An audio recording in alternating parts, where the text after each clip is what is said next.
คือดีแล้วกับ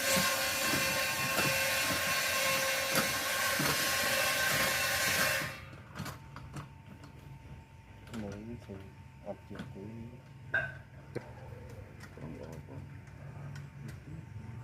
ฟังให้จะวึงนี่เติมเหตุการณ์ลงจนเห็นเยอะเจ๊เราตะโกนโรปนมีที่เต็มบางตรงนี้อายุมรู้อ้อยผมบ้าง